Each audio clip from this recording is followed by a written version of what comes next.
So we're at Melisha Taylor's class. My name is, we both are co-hosting Resounding Visions speaker series.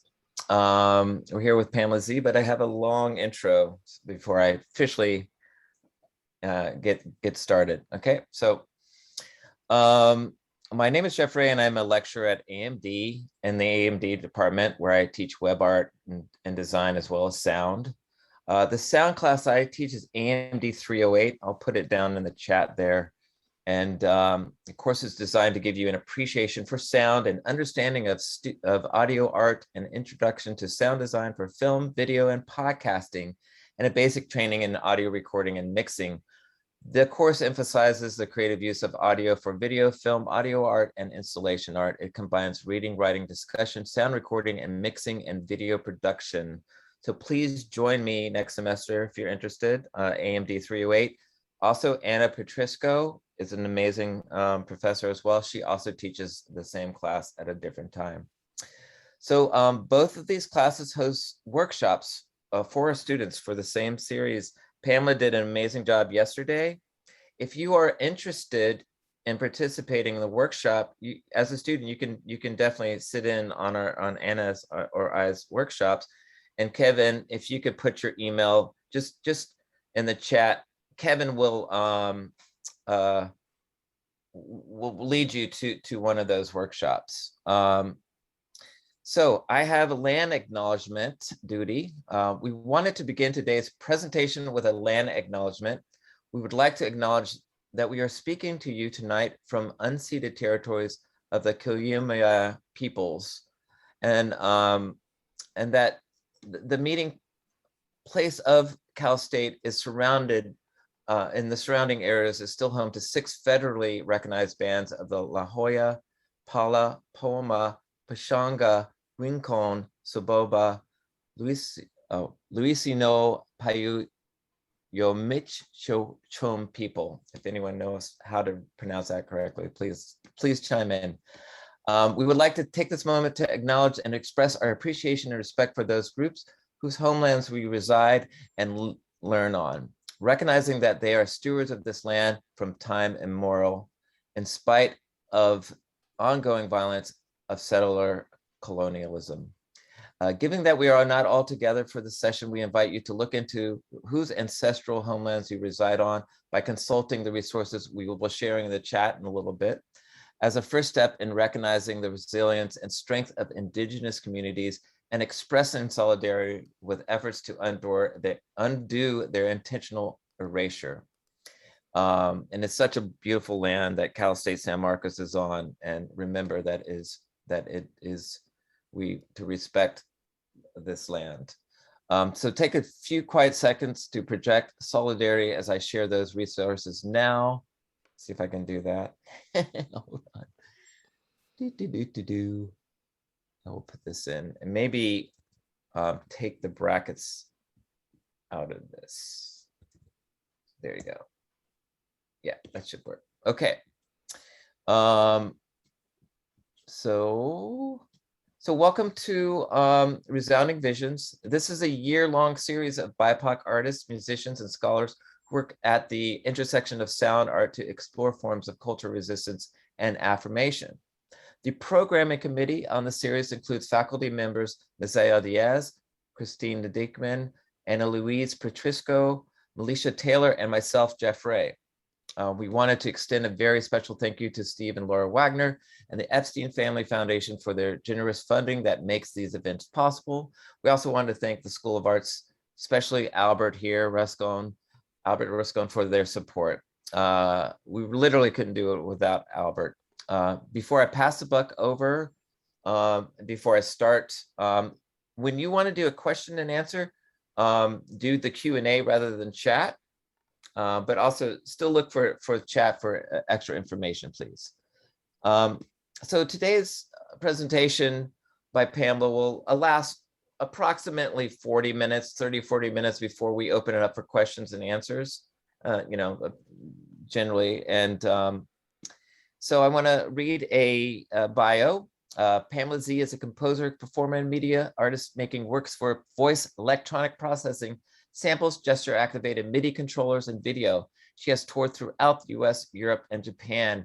Her work has been presented at venues and exhibitions, including Bang on a Can, the Japan, oh my gosh, Interleak Festival, Other Minds in San Francisco, the Venice Biennial, and the Dakar Biennial. She has composed scores for dance, film, and chamber ensembles, including Kronos Quartet and Eighth Blackboard.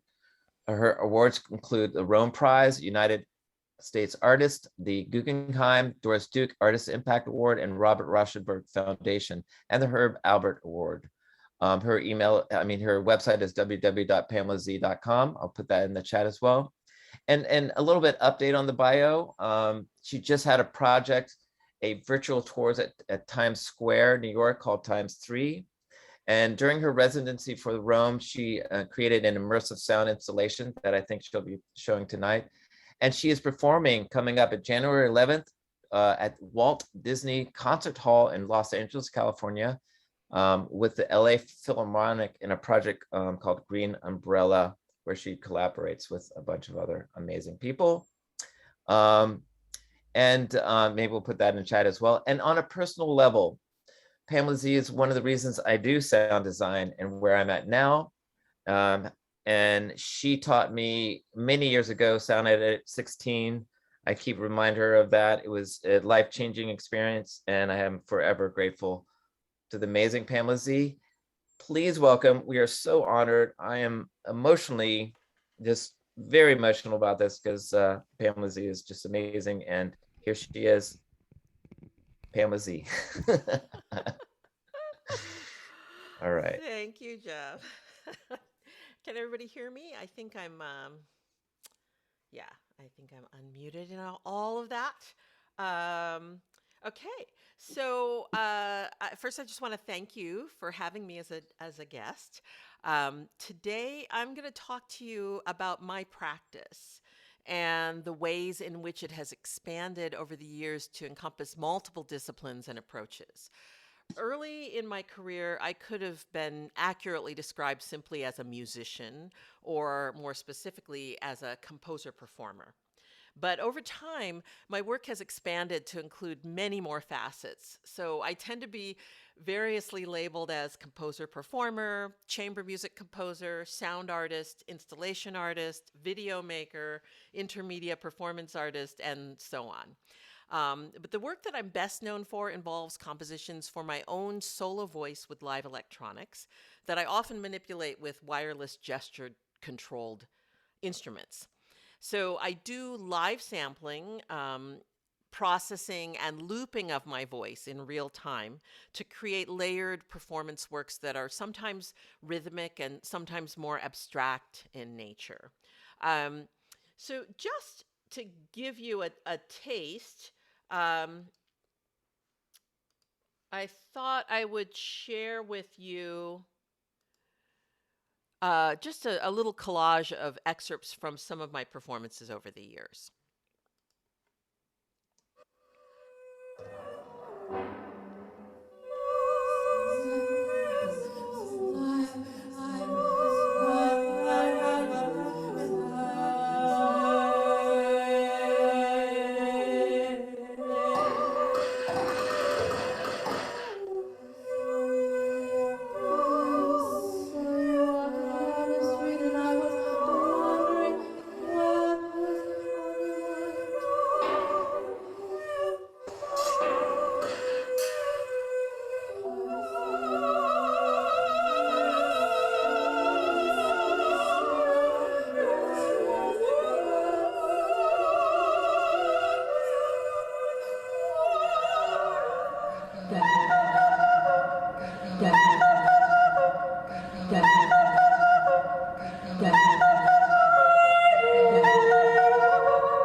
くけこさしすせそたちつてとなにぬねのはひふへほまみぬねのやゆよだりるれろわおんあいるえ Exchanging polite greetings and talking about your country, where you live now, talking about your family members, visiting Japanese friends or acquaintances.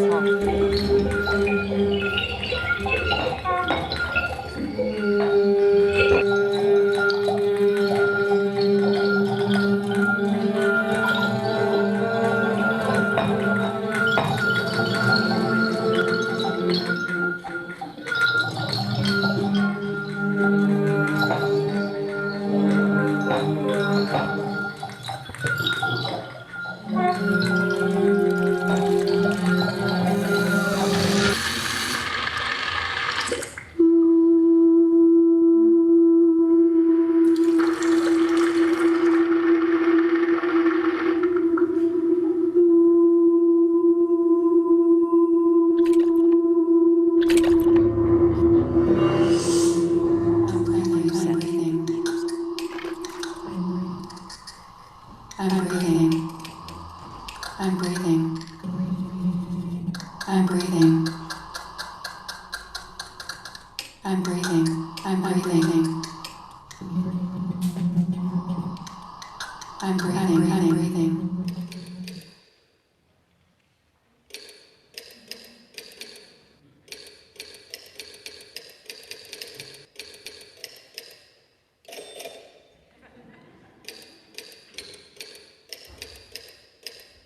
Dear pen pal,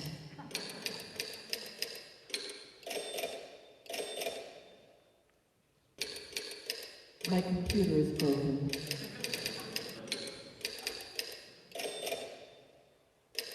I'm sorry it's taken me so long to write, but as you can see, I'm not too good at this. So, when I first started doing these kinds of works for voice and electronics, my pieces tended to be short, almost pop song length, like 4 to 7 minute little works that I would perform as a kind of a suite to make a concert. But over the years, I became enamored of multimedia, experimental theater, and performance works, and I began wanting to work in longer forms. So I started making full evening length pieces by working in a kind of a modular way. I would choose these very large general subjects to build the work around, and then I would create little segments or vignettes that I would hold together with things like projected image and fixed media text sound collages as a kind of a glue. And I deliberately chose very broad, open ended ideas so that I'd be free to kind of go anywhere in exploring them. Um, in the 90s, I made a work about language called Parts of Speech, which took the shape of a sound work and then a performance work and an installation. And then I made a work called Gaijin in 2001 about the concept of being a foreigner in the place where you live. And you actually saw an excerpt from that work in the first work sample that I showed you. And that piece involved myself and three Buto dancers, Shinichi Iova Koga, Kinji Hayashi, and Lee Evans. And I made a number of other large scale performance works after that. Um, and then in 2010, I made one called Baggage Allowance, exploring the concept of baggage in both literal and metaphorical senses. Um, and that was probably the most ambitious work that I made to date because it included a full evening performance work, a gallery exhibition with sound and video embedded in objects, and I even created a browser based installation. Which up until recently was still available to be viewed online. But that piece is now non functioning for the moment because it was based mainly in Flash programming, which was officially withdrawn from the internet in December of last year. So now I'm kind of researching ways that the piece can be rewritten for a more current platform. In any case, here are some short excerpts from the San Francisco and New York premieres of the performance iteration of Baggage Allowance.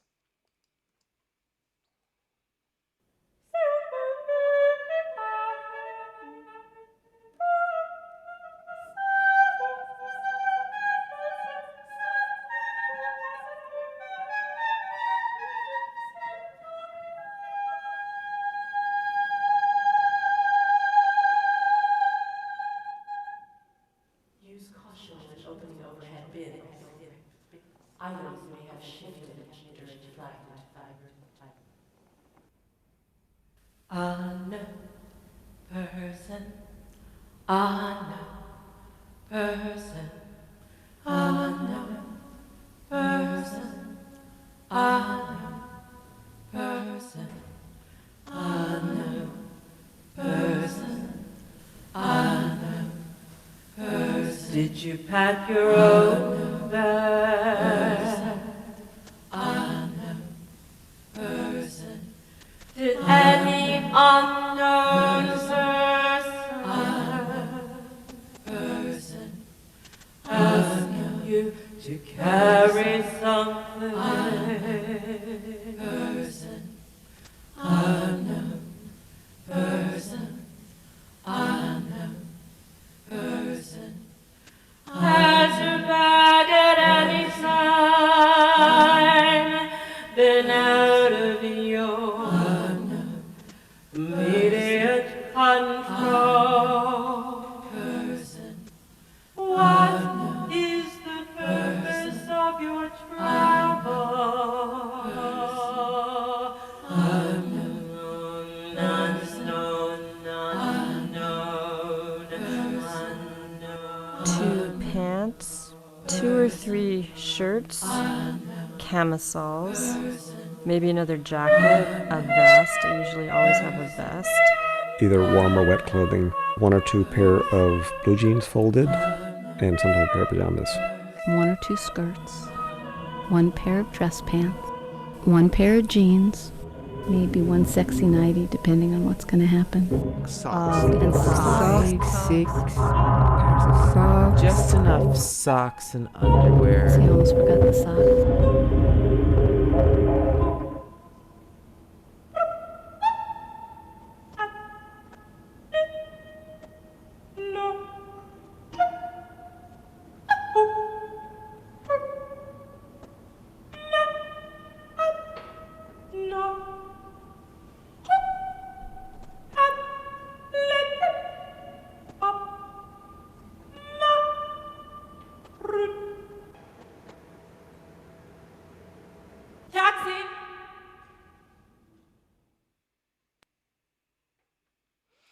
So by this time, I had already expanded my practice to include sound and video installation. And actually, the first aspect of baggage allowance that I conceived was the installation. I was offered a solo exhibition at the Krannert Museum in Illinois, which had its opening in January of 2010, several months before the premiere of the performance work. And the installation had 7 pieces, mostly involving objects embedded with sound and video. And they were bag x-ray, weeping steamer trunk, suitcase, Hawley's patent, a single channel baggage allowance video, sonic suitcases, and tape loops. And so as people would enter the gallery, they would first be confronted by the bag x-ray machine. And the visitors were actually asked to put their bag on the belt, and it would go through. And then I had designed the software to grab an image of their bag and then superimpose unexpected objects on that in the display so that it looked like it was being x-rayed. And people would be kind of surprised at objects that would seem to appear in their bag that they didn't have. I had a whole database of objects that included weapons and a beating chest x-ray with a beating heart, an Emmy Award, live animals, tools, all kinds of objects that might appear in the bag when it would go through the bag, the bag X-ray. And then there was another piece in that show that was called the Weeping Steamer Trunk. And this piece was involved an actual antique wardrobe trunk of the kind that people used to literally travel with in the old days when people would travel by ships, by boats, and it's kind of crazy that they would take this as luggage because they were very heavy. This one weighs about 75 pounds empty. It's more like a piece of furniture than a piece of luggage. But I took one of these old antique luggage trunks, and I installed some sensors in the drawers and installed a display underneath of the upholstery in the lid of the trunk, and speakers, so that when people would open and close the drawers, they would get various sounds. And there were little objects in the drawers, like one had a tiny little miniature Victrola. Another drawer was filled completely to the top with hair. And then there were other drawers that had, sometimes more normal objects, just like a pair of gloves and a locket, or old family photos. But every drawer that you would open would present you with also some sound and some image in the display that was in the trunk. And it was a little bit tricky because people are trained not to touch the exhibitions, and so I had to have a lot of signage saying, please open and close the drawers to this trunk. Then there was another piece called Suitcase, which is probably my favorite of all of the pieces that were in that show, even though it was one of the more simple ones in terms of technically how it worked. This piece involved a very small suitcase, about 24 inches wide, and people would find this one to be at once charming and also kind of creepy. And I think the creepiness factor is based on the scale, because here's this really small suitcase, about 24 inches wide, and then you'd walk up to it and there would be a full-grown adult woman asleep in this suitcase. And so I think that the scale had an effect on the way it made people feel.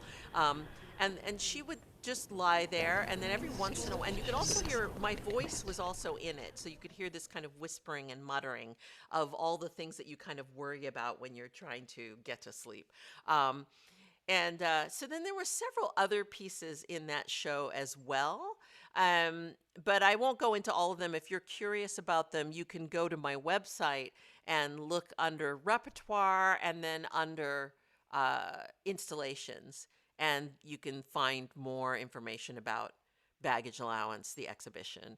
But in any case, often when I do start a new work, whether it's a music composition or a sound work, an installation, or a solo performance piece, the first thing I do is record interviews with a number of people. And then I use that interview material both as inspiration for making the work and also as actual material to use to compose the music. And one of the aspects of speech sound that I find delightful is the fact that it's full of pitches and rhythmic material that can be harvested for use as the notes and rhythmic figures of a music composition. As an illustration of how I like to work with these speech fragments, I'll play for you an excerpt from a piece I made called Memory Trace. Now, this is just I can't audio. remember. I can't remember that. I don't remember. I don't know what I was doing exactly. After that, Remembering. I can't remember. They all remember. He remembers. He remembers. He remembers. He remembers. He remembers coming towards me. I remembered us. I remember. Oh, I can't remember now. Wasn't sure that I remembered my boyfriend's. Form or shape. Well, yeah. And an apple. And an apple. And an apple. And there was a green apple. And an apple. And there was a green apple. Apple an store. apple. Got him an iPod Touch. An apple. Opened it and it was a green apple. And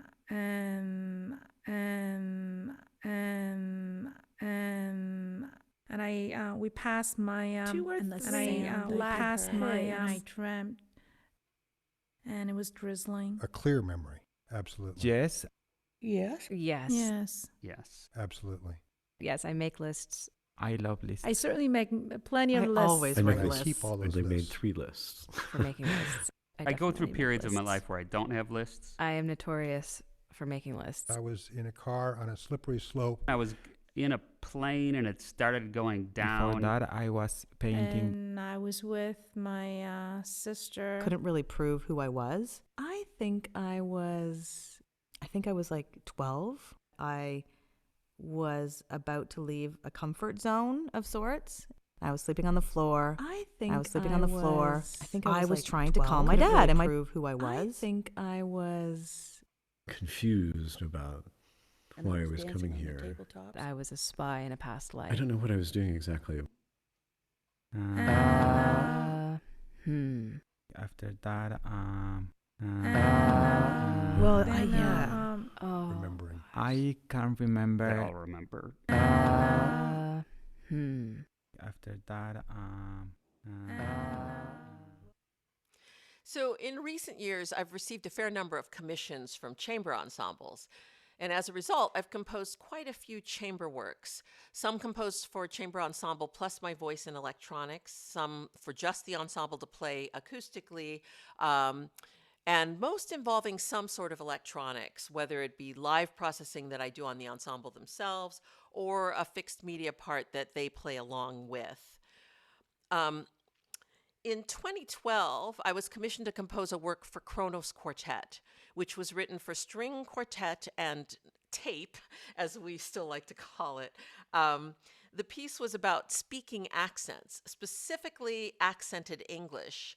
I'd interviewed people from many regions of the US, from other English-speaking countries, and people who spoke English as a second language. And the tape part was composed of fragments of their speech. And much of the melodic and harmonic material in the string parts was derived from the pitches and rhythms in those speech samples. The piece was in 12 micro movements, and I'll play you just a short excerpt from the first movement. And again, this is just audio from the Kronos premiere at Carolina Center. Born. I was born. I was born. Born. I was born. I was born. I was born. I was born in Ireland, Tipperary. I was born in Japan. I was born in South I was born in Fort Smith Park in Western Australia. I was A born. city called I was born in Milwaukee, I was born in Wisconsin. Paris. My father was born. I was born in Houston, Texas. On Long Island. I was born in a very, very small little town or village almost in south Sweden called Laholm. Called Laholm. Called Laholm. Called Laholm. Called Laholm.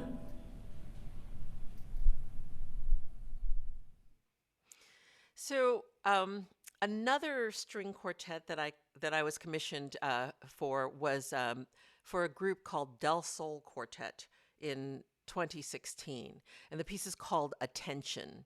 I composed it for string quartet, mobile devices, and a fixed media part that's not just audio, but actually incorporates a video that I made. And in a few places, like in the opening and the closing of the piece, the video actually serves as a graphic score for the quartet.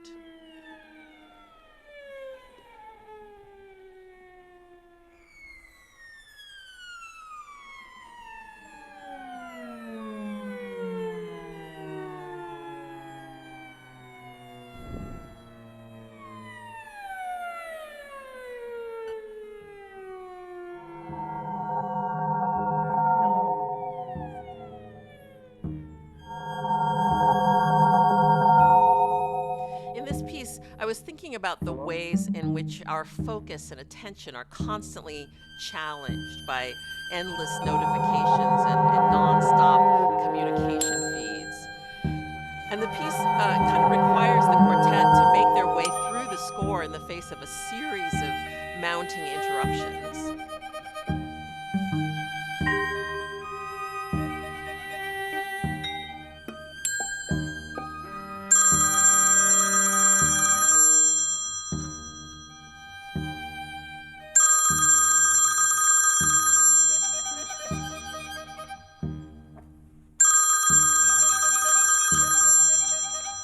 The players are forced to split their attention, navigating distractions and distracting one another as they sort of multitask their way through the piece.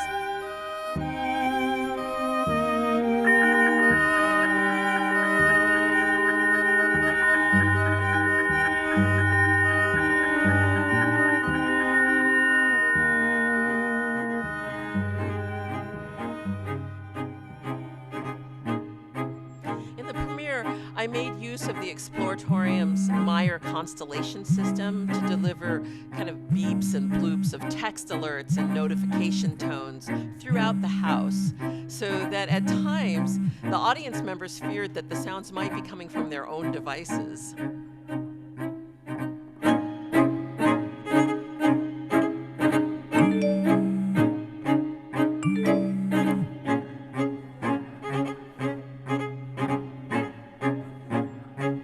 In this section, the violist receives a text indicating a change in the score.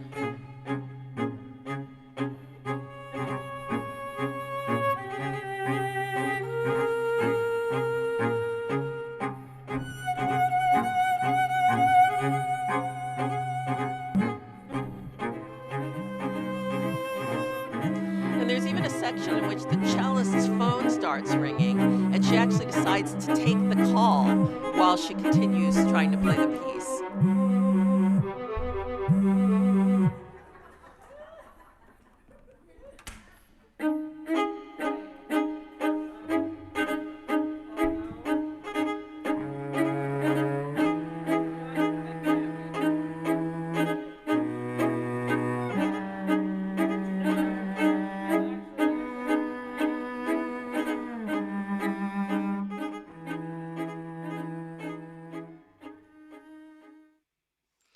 So throughout my career, I've composed a lot of scores for dance and film.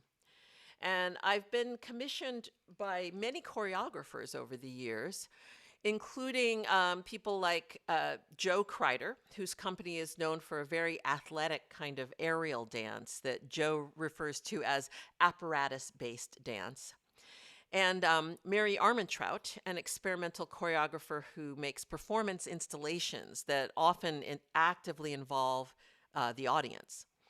So in 2011, I was commissioned by Brenda Way, the artistic director of ODC Dance, to score a piece for her company.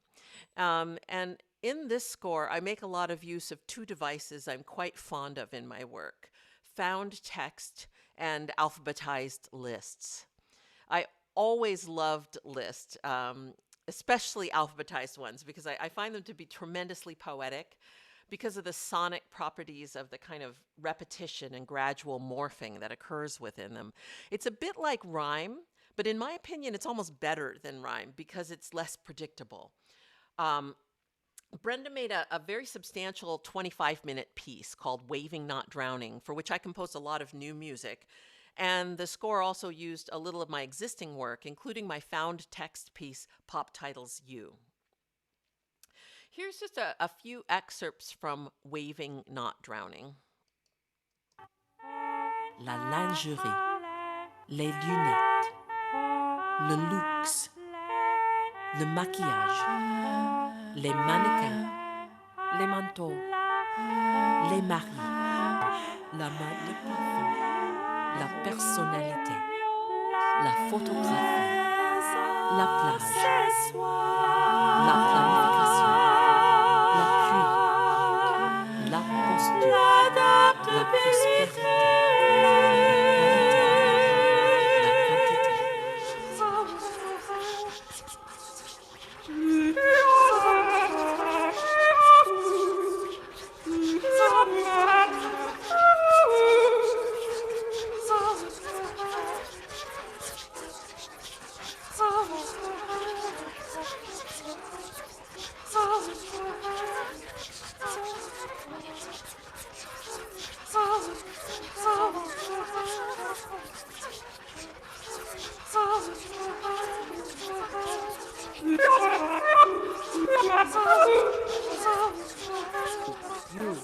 You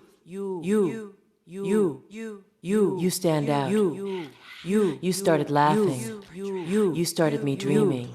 You started something. You started something. You stayed away too long. You stayed on my mind. You stepped into my life. You stopped loving me. You sure got this old redneck feeling blue. You sure know how to party. You sure know how to use the things you use. You sure love to ball. You sure make cheating seem easy. You sure tell it like it is, George Jones.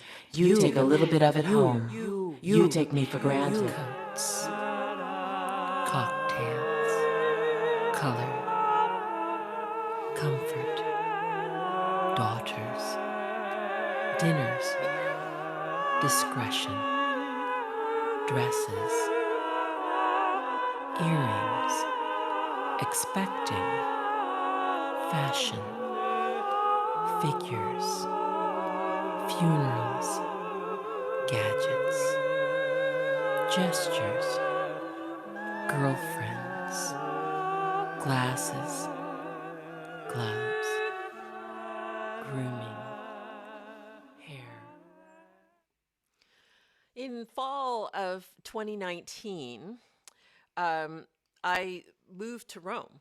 I was a recipient of the Rome Prize in Music Composition, and I went there to begin my fellowship year. The project that I was going there to work on was a performance work called Simultaneous, exploring ideas around synchronicity and simultaneity. And I started work, as I often do, by conducting a lot of interviews and attempting to interview all of the other Rome Prize fellows, as well as some of the residents and some staff. My Rome Prize fellowship year was cut in half by the COVID outbreak, and I wasn't able to finish my project while I was there.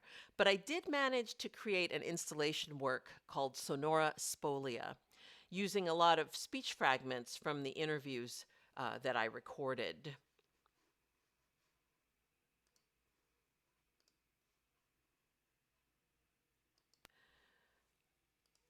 I installed 21 speakers in the cryptoporticus of the American Academy in Rome, and I created a spatialized immersive sound work for the Academy's annual Cinque Mostre exhibition.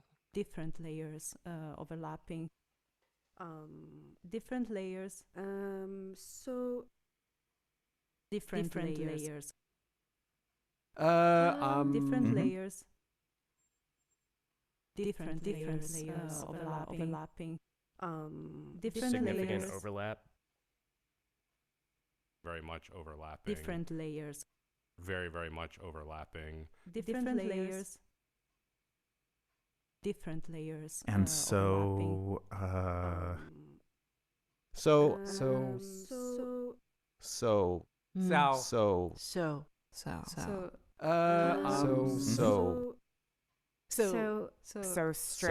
And so strange. So usually,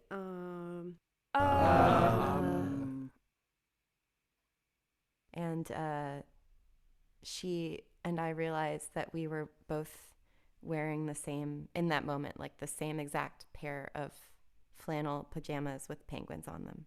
I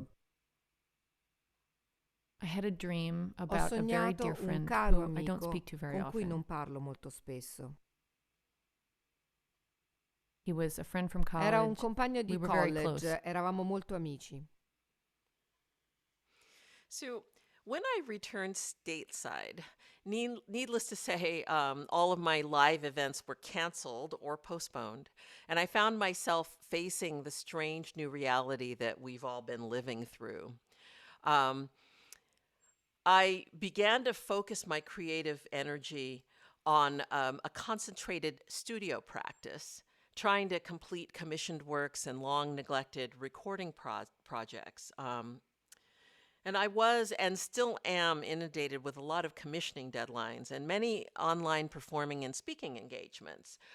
I've composed and recorded a number of works in the past 18 months and given dozens of online performances and presentations. And I've slowly begun to return to live in-person events as well. Just in this past month, traveling to Hamburg and to New York to give performances and participate in festivals. One of the things I'm working on right now is a piece commissioned by the soprano Julia Bullock and the San Francisco Symphony. Julia has commissioned several Black women composers to write songs for a project she's calling History's Persistent Voice. And many of them are featuring text drawing from poetry written by incarcerated people. And I've also released 2 new recordings this year. One, a brand new album called A Secret Code, and the other is a reissue of a 1988 album called Echolocation. And that one is actually being released on vinyl. Um, so I think maybe this is probably a good time for me to stop talking to you and open it up for questions and answers or discussion. So I think I'm going to pass the baton to Melisha, who it looks like she's made it. She's here. Yay. Yes, I made it. And thank you so much, Pamela, for this amazing, amazing, amazing presentation and breadth of work. It's incredible and dense and profound and all the things that I don't have enough words for your work. I really don't. Thank you so much. I would love to hear from our students and see what they are thinking, because I'm sure their minds are completely blown away. Can you tell us a little bit about this piece that you're doing with Julia Bullock? That sounds amazing. Are you one of the composers? Yes. So she has commissioned, so she's doing, it's kind of like almost a song cycle, but written, each song written by somebody else. So Whoa. I'm composing one of the songs and I'm in the midst of working on that song. So it's not really anywhere near being finished yet, but I do need to get it finished because they're going to need the score and parts pretty early next year.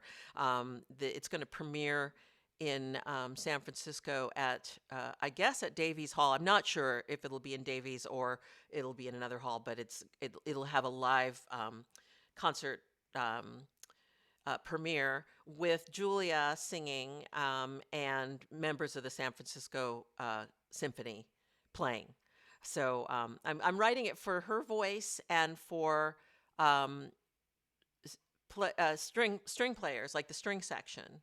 Mhm. And I think a percussionist. I'm going to use either one or 2 percussionists. Did they give you that format and then you're kind of working within that, or did you They offered, decide?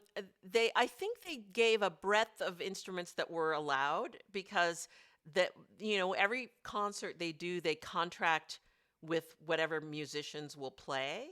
So Mhm. they had to tell us who was going to be available. And I believe that it's been a while now since I made the choice of exactly what the instrumentation would be, but I definitely chose the instrumentation based on who they said would be available.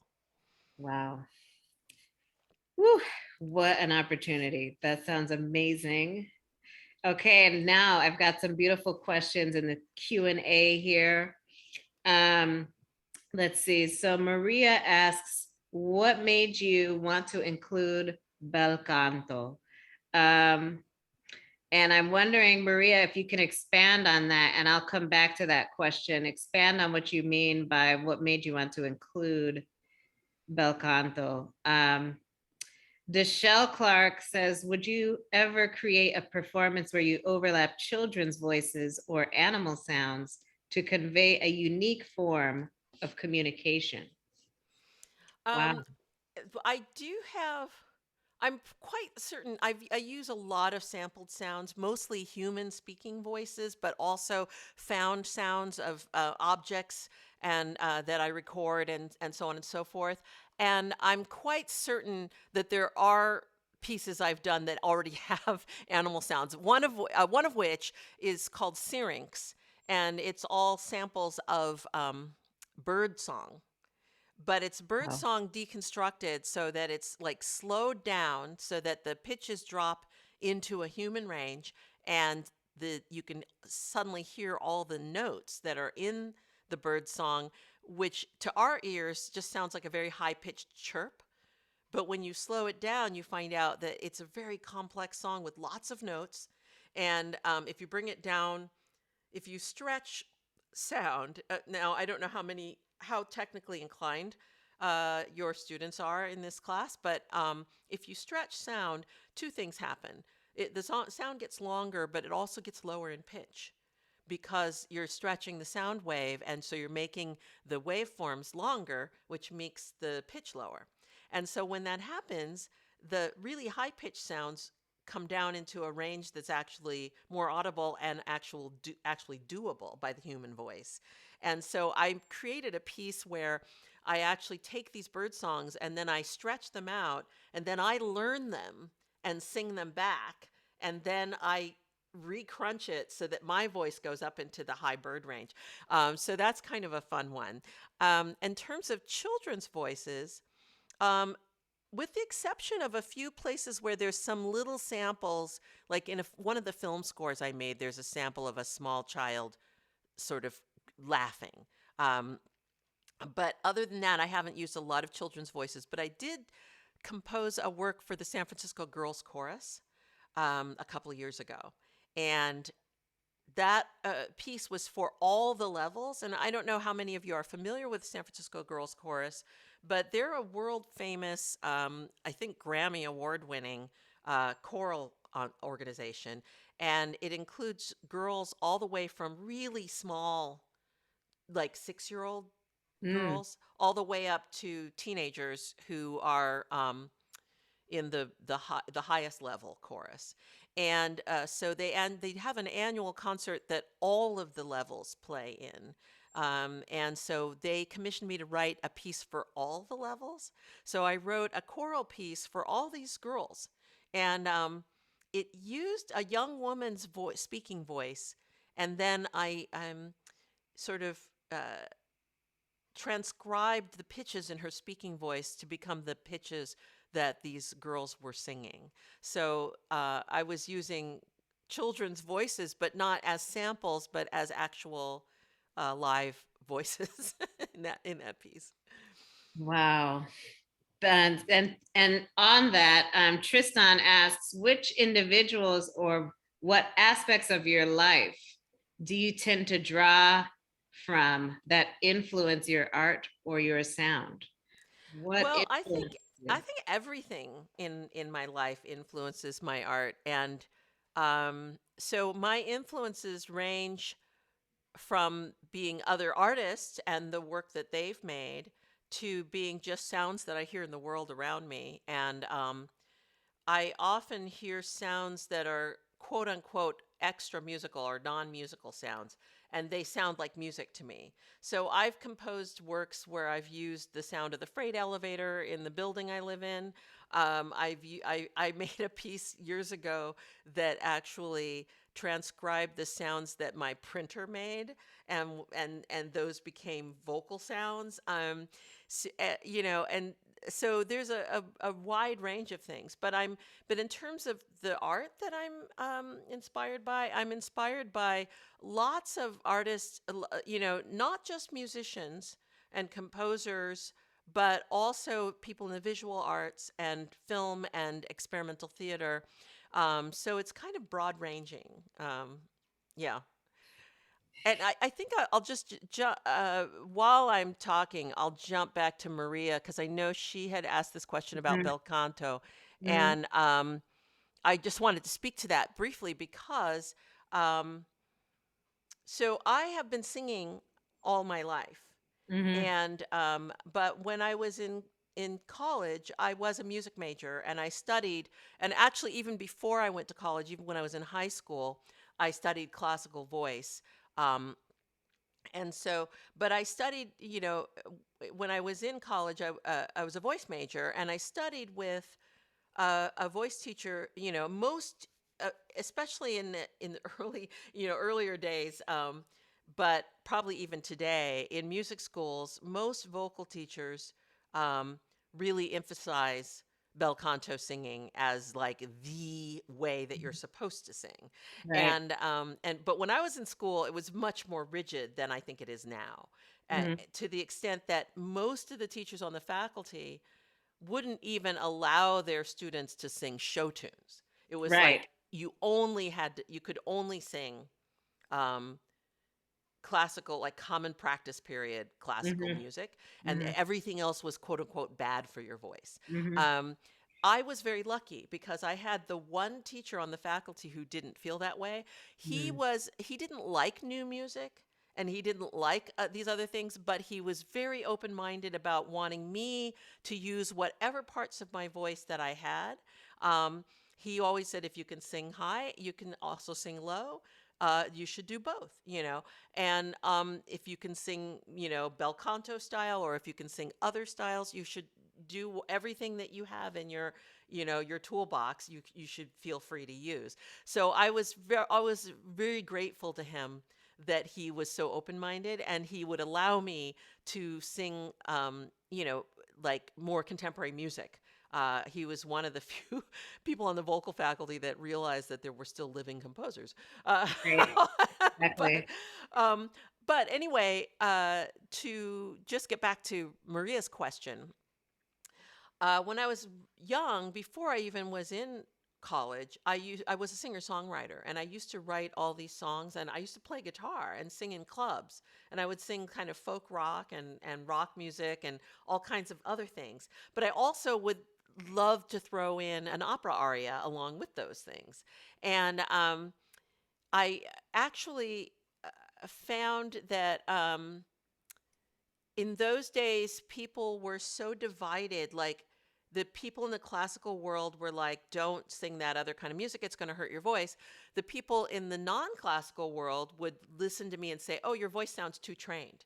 You know, Right. and so I had a hard time finding my place in the vocal world until I became interested in experimental music, where Exactly. I learned that all different vocal techniques were possible and acceptable and allowable and encouraged. And so I was very delighted to be able to write pieces where I could jump from, you know, doing airy or screechy or squeaky sounds to doing like full voice bel canto style singing and combine those sometimes even in the same piece or even in the same line of a piece. So the reason that I use bel canto is the same reason I use all the other sounds I use. Yes. It's just one of the many colors that you can have in your palette to paint with. And so that's why I use it. Man, I'm sorry. I have been following your work and everyone has been telling me how much we have so many similar links in my life. I also studied opera and I'm dabbling now in our installation sound art and stuff like that. And everyone was like, oh, you have to know Pamela Z. And now I finally had the chance to meet you. It's amazing. It is amazing. Yeah, everyone's been telling me to know you and follow you, and you know, it's such a rare. It's rare to meet other folks who do the same kinds of things and feel the same kinds of things, and just it's just amazing to hear you speak about this. Yes. Look at all these amazing questions. Let's see. I left off with Tristan. So Michael says, do your personal performances include improv interspersed between planned segments? That's a really good question. How much do you improvise? Like, do you have these sessions where you just kind of mess around and then you want to press record and just capture whatever just happened? So I'll answer the question about the performances, and then I'll go to your question. Mhm. So in terms of the performances, most of what I perform in concert is through composed music. And if you hear me play a piece in one show and then you come and hear me in another concert, and you'll hear that I'll play the same piece and you'll recognize that it's the same work. Um, and they're all pretty structured and with pretty clear structures that always go basically the same way. But embedded within that is a certain amount of structured improvisation. So some of the pieces have sections where, like for example, I'll describe one piece that I for years that I performed in my repertoire that's called bone music. That piece, it starts out with me hitting a 5-gallon empty plastic water bottle and catching 3 delay loops all at different tempi of this bottle sound. And then this becomes like a sound bed. And over the top of that, I sing a vocal melody that is about, I would say, 8 bars long. Um, and maybe 16. Anyway, it's a very specific melody, and I sing that melody, and then I go to the sort of B section, which is this kind of muttering and chattering, which where I'm gathering layers and layers of my voice doing this kind of fussy muttering and chattering in a sort of alien language. It's not, it sounds like verbalization, but it's not real. It's not any earth language. And that goes on for like a certain number of bars, and then I go back to the melody, and then I switch back to the muttering and chattering and so on and so forth. So it's a very clear kind of an ABA structure. However, the muttering and chattering is not prescribed. So it is prescribed that I put it through a bunch of loops, delay loops that build it up and build it up until it becomes kind of a frantic fray of voice, and then it cuts off, and then I go back into the melody. So that structure exists, but what the actual muttering and chattering itself is something that I can just kind of improvise whichever way I want to. But the funny thing about that kind of structured improvisation is a funny thing happens when you perform pieces repeatedly that have a structure like that. And I sort of liken it to a rock musician or a jazz musician who maybe there's a song, maybe there's a famous song by some rock group that they tour with, and there's a guitar solo. So the guitarist, when they get to the solo, that solo was initially an improvised guitar solo. Mm-hmm. But then what happens is they put out the record. Everyone buys the record. Everyone falls in love with the recording. And then the guitarist finds that they have to play the solo that was on the record. Because it's like that's the one that everyone knows, and they themselves probably already kind of know it now from having recorded it and heard it over and over again. And so instead of an improvised solo, it becomes a reproduction of an existing solo. And that happens to me in my pieces too, when I do have a structured improvisational situation, like with that muttering and chattering. Even after I recorded that song, and it was on my album that's called A Delay Is Better. And after I recorded it, I had been performing it for years. And then after I recorded it, a funny thing happened. I actually learned the muttering because I had to listen to it over and over again when I was mixing and mastering the record. And then, I got to where when I perform it now, I tend to do the kind of the exact muttering that's on the record, even though it's not real language. It's like I kind of like I make the same points, in my, muttering phrases that I do on the record. So there is something funny about, like, even with the improvisational things, I sometimes tend to, with repetition, I tend to start to learn those. But yeah, but I would say that most of the works that you hear me perform in concert are definitely composed. But the other thing I wanted to say is, and I will say this one other thing, is that in live performances, if I do a full concert, often, maybe like as an encore, I will throw in one thing that's completely improvised and just make something up on the spot. And that piece will only ever be heard again if they happen to record that concert. But the rest of the things on the concert tend to be all composed works that I will perform again in the same way. However, in the studio, the way that I compose my works for my voice and electronics is by just setting up my gear the way that I would for a performance, and I just start to play. and I just do things, and often, like not infrequently, this what I end up with is something that is basically made whole cloth in one improvisation. Like I'll just start improvising, and then 5 minutes later I'll be like, "Oh, I think that's a piece." And then hopefully I was recording, and then I have to learn it. And Oh my and so God. often my pieces are born as improvisations, and Right. then I just set them, Um, that doesn't happen as often with the commissioned works that I write for other people, or like the works that I write for dance or film scores. Those things are kind of composed in a different way. Mhm. But in a sense, I will go so far as to say I think all composition is improvisation. Nice. You That's know, right. I mean, I think that people who claim that they're not improvisers, if you're a composer, you are an improviser. The difference being that people who call themselves improvisers do it in public, and people who Right. don't call themselves improvisers do it in private and write it down.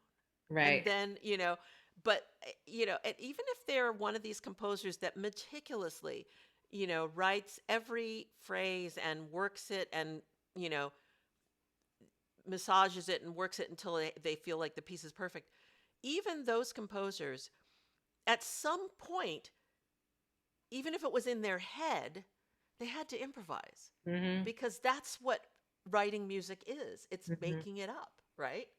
And that's what improvisation is. So I I sort of argue that there isn't as solid a line between those two types of practice as Mhm. people think there is. Mhm. Yes. Beautiful. Um, would you ever make a piece with whale songs? I mean, I think some amazing musicians have already done that. So I'm not sure if I would or not. I think that, I mean, grew up on like listening to all these different artists who, I mean, like people like, what was the name of that guy? Paul Horn, I feel like maybe was his name. He sort of famously did these pieces that were all based on whale songs and used recordings of whale songs, and the whale songs are interesting, but I'm not sure if another piece using whale songs needs to be made. I think if I did, I would do something like speed them up and learn them and then sing them myself or something. Right. Right. I don't know. Um, Wow. Man. Yeah, I thought about a lot your use of repetition. mhm. Repetition is like huge in your work, like repeating of phrases and like drilling in. I want you to hear this phrase one more time. Hear this phrase one more time. And like, what, there's so much power when you do that, you know? It's amazing. All right. I Well, thank you. noticed, yes, yes. Let's see. Kaylee says, I really enjoyed the alphabetical lists in the performances.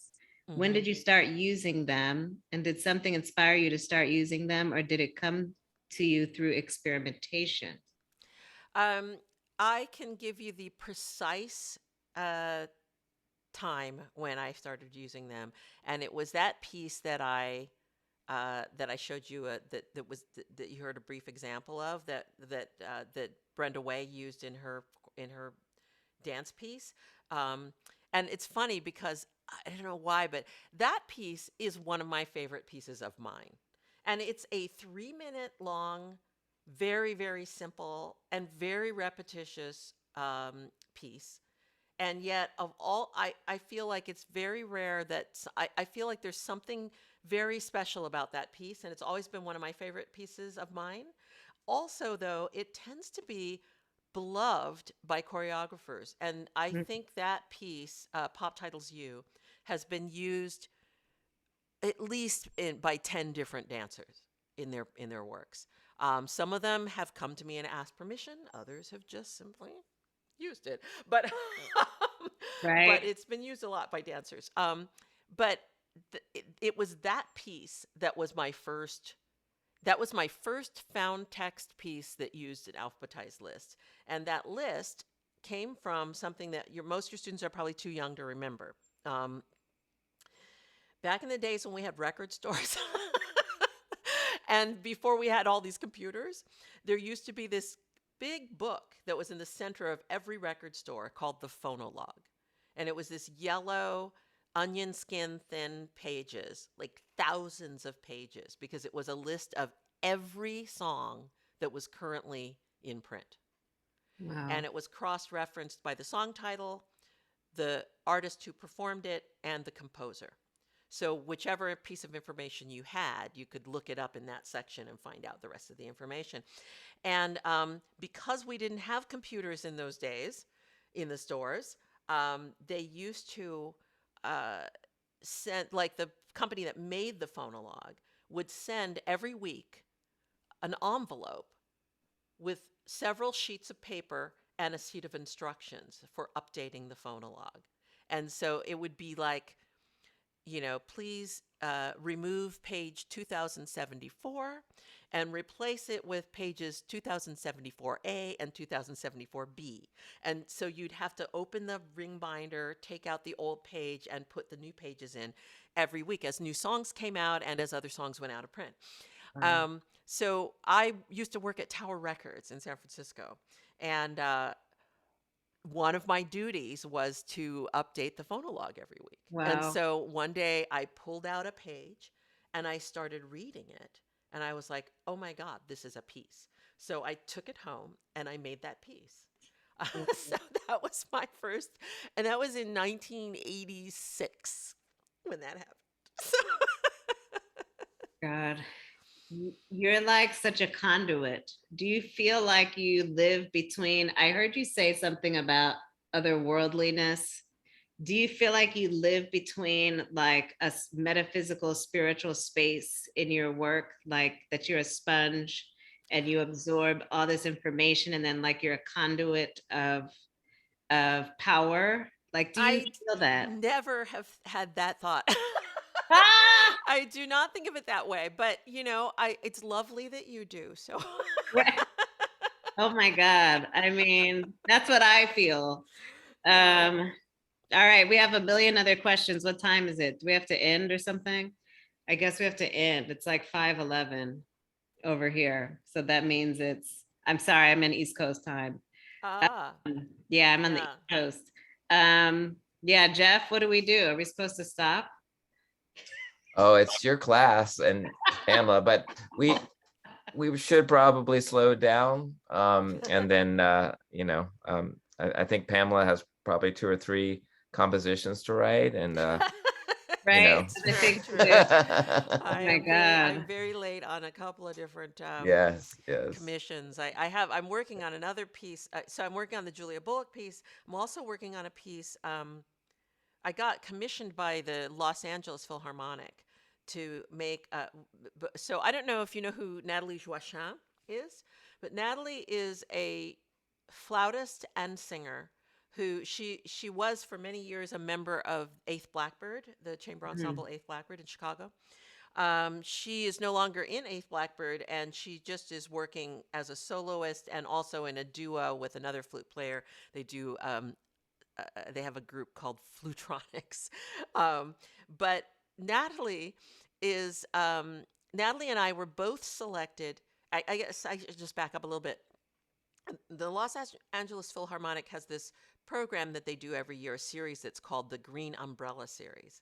And in that series, they ask a composer and a performer of music to pair together and curate a concert of works that would include a commissioned work that they commissioned the composer to make. And then those works are all performed by members of the LA Philharmonic. And if the person is a composer performer like me, then that person also can perform on that concert. But they chose, for the one that I'm on, they chose me and Natalie Joachim. Now, Natalie is also a composer performer. So they decided they would commission both of us. And so we got together and had our meeting with each other to decide what we were going to curate for all the other pieces that are on the concert. And we decided that what we would do for our commissions is we would write for each other. So I'm writing a piece for Natalie and members of the Los Angeles Philharmonic, and she's writing a piece for me and members of the Los Angeles Philharmonic. And Wow. then we also curated existing works of ours that will be on that program, plus some other composers whose works are going to be on that program. And so I think it's going to be a really great program, but I'm not finished with her piece. And I'm like, you know, the original deadline was November 2nd, which has clearly passed. And so I wrote to them and asked for an extension on the deadline, but I don't have long because the concert's in January and they need the score and parts like a good number of weeks before that so that they can learn the piece and, you know, they can distribute the parts to the members of the orchestra, Right. and so on and so forth. So so that's my crazy deadline right now that I'm like, oh, but yeah. Oh my God. Amazing. My friend Yvette Jackson says hello, Hello, from Yvette. Harvard. Yeah. Hi. I guess she's not on this Zoom, but No, hello she's back on to my her. phone. Yeah. Yes. Okay, wonderful. We've got folks that had to leave. So we will go ahead and conclude our program today, but thank you so much, Pamela, for bringing your breadth of work, your energy, your power, all the things that make you. And thank you for being here. Thank you, Jeffrey, for inviting Pamela to speak to us. It's an amazing treat. Thank you. It's very nice to be here, and I very much appreciated the invitation. So. And our students loved it as well. And thank you. Again, thank you. Yes, yes. Thank you. All right. Well, enjoy your day, Pamela and Jeffrey and students. Thank you, Albert. And I'll see you all again next week. All right. All right. Take care. Bye-bye.